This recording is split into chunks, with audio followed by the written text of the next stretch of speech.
Cada vez más gente consume noticias de CNN que de cualquier otra fuente.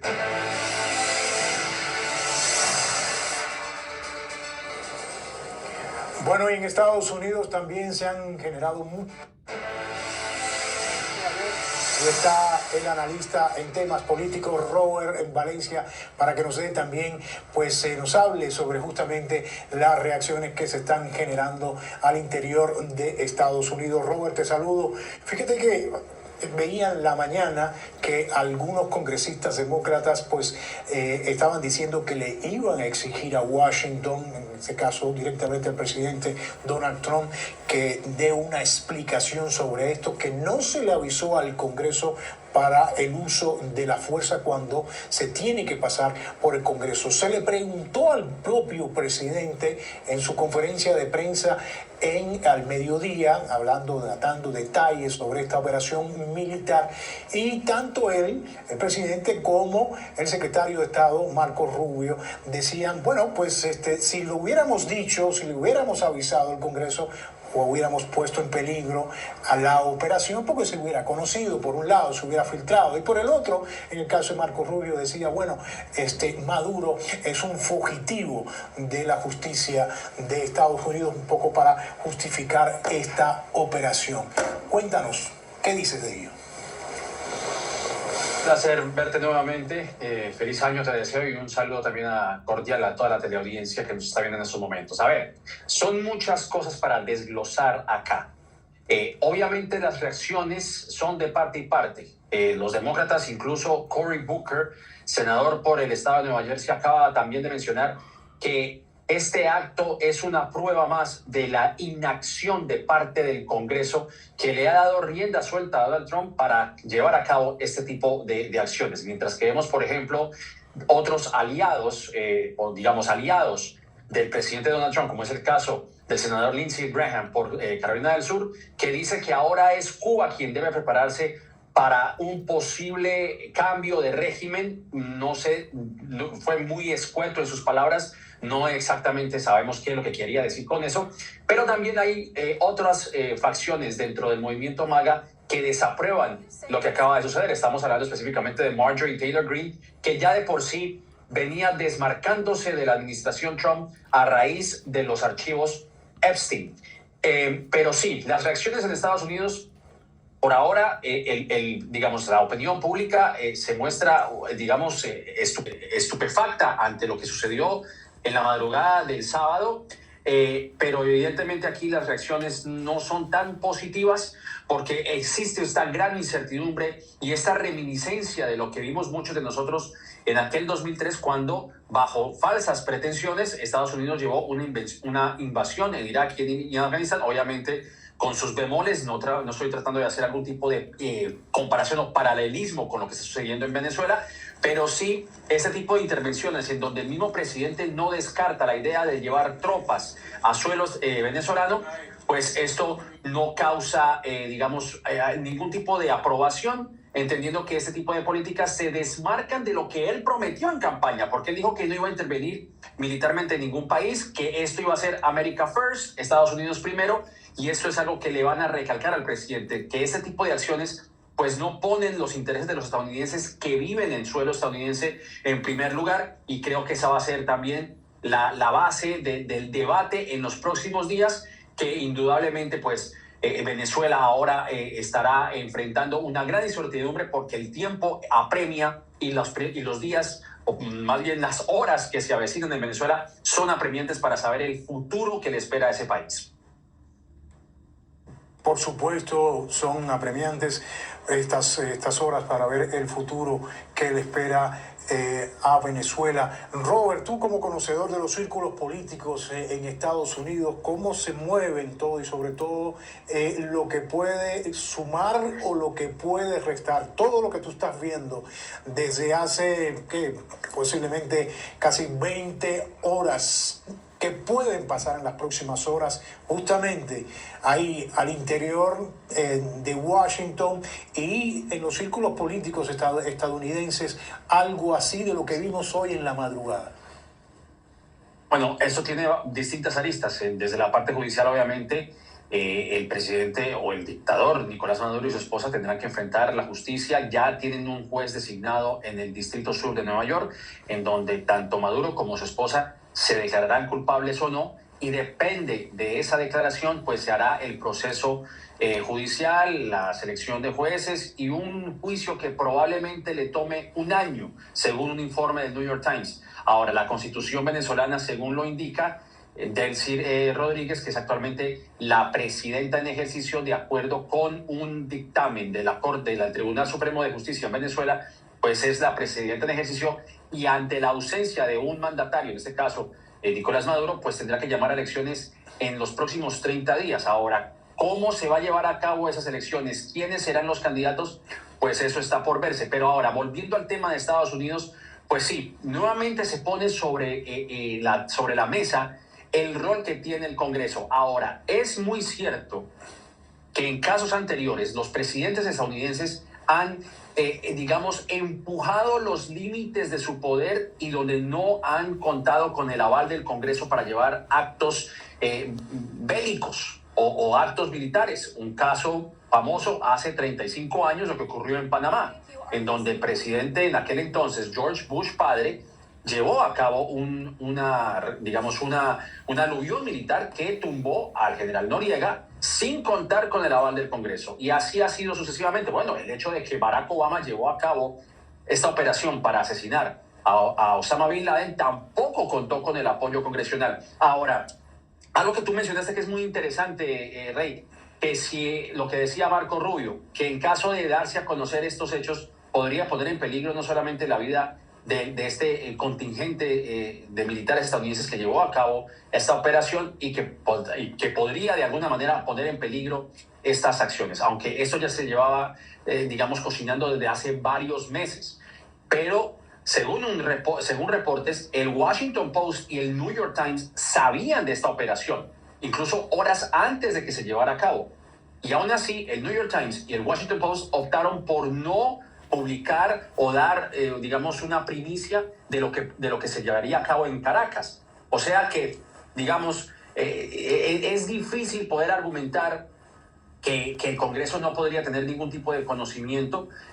Podría haberse infiltrado muy posiblemente, pero esto no descarta de alguna manera que este tipo de acciones pues ya se han venido llevando a cabo sin el aval del Congreso, no solamente en el caso de la remoción del presidente, del dictador, como se dice, al dictador Maduro, sino que también esas operaciones que se han llevado a cabo en alta mar, los bombardeos a supuestos botes que llevan fentanilo, llevan, digamos, estupefacientes, algo que todavía no se ha probado, y ese ha sido también el otro punto de contención entre la administración y los congresistas, principalmente los comités de seguridad, que han dicho que le exigen al secretario de Guerra, Pete Hegseth, que demuestre si efectivamente esos botes llevaban ese tipo de cargamentos.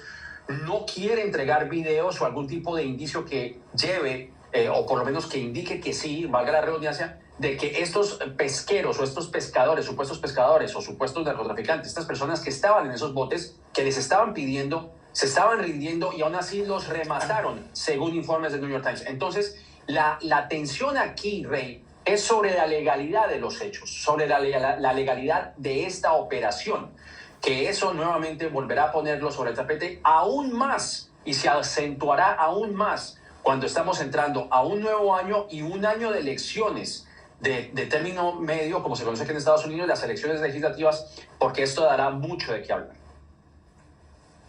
Esto dará mucho de qué hablar, y por supuesto vamos a ver qué pasa. Falta mucho, pero bueno, pues evidentemente todo suma de cara a noviembre con esas elecciones intermedias. Robert, te invito a que te quedes un momento. Tengo que hacer una pausa obligatoria, pero al regresar seguimos hablando justamente de eso que me decías hace algunos momentos. Pausa, volvemos, no se vayan.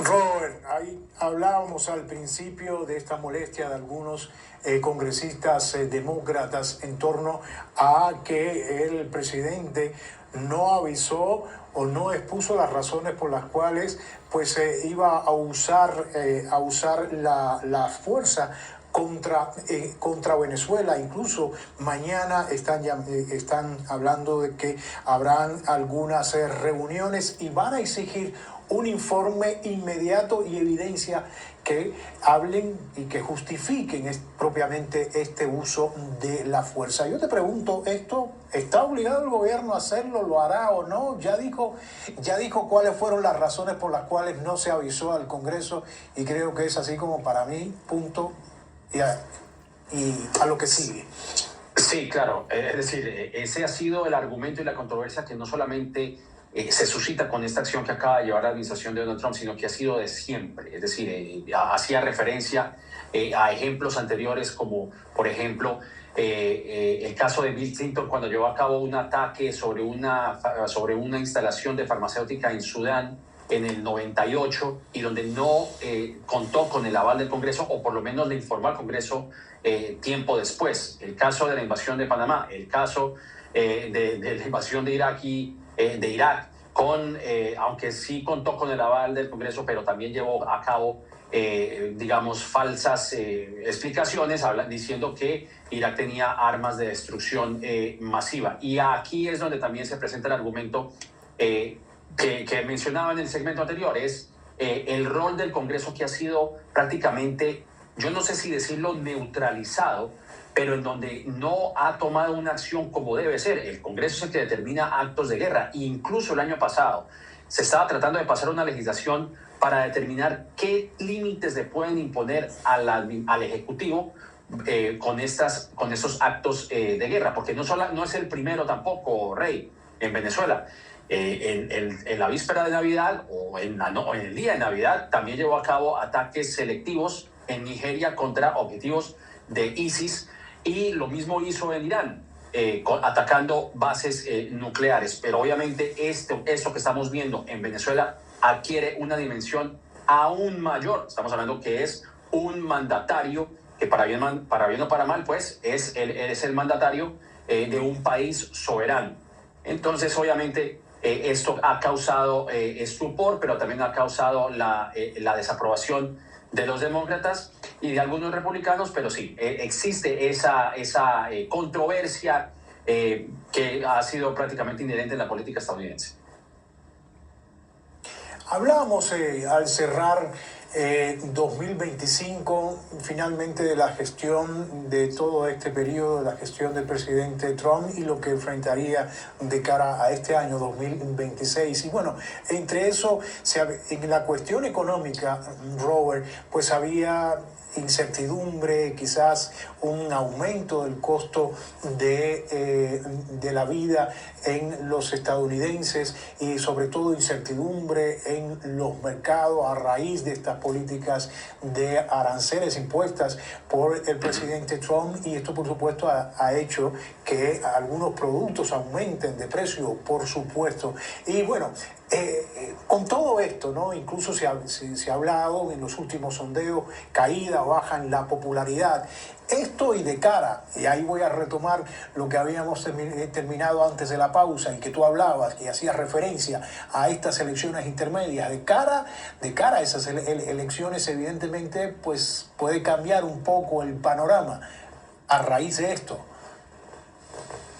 En tanto, realmente no sabría decir. Yo podría hacer el siguiente argumento, porque evidentemente el presidente Donald Trump en su alocución el día de hoy no escatimó palabras. Él dijo claramente que el objetivo de esta administración es la de tomarse el petróleo que en algún momento Venezuela le robó. No solamente lo dijo él, también lo dijo J.D. Vance mediante la plataforma X. Sí es cierto que Venezuela tiene las reservas de petróleo más grandes en la actualidad. Sin embargo, Venezuela no produce la cantidad de petróleo que producía hace aproximadamente 20 años. Se habla de que produce 800,000 galones de crudo diarios, y donde su mayor comprador es China. O sea que el impacto dentro de Estados Unidos está por verse.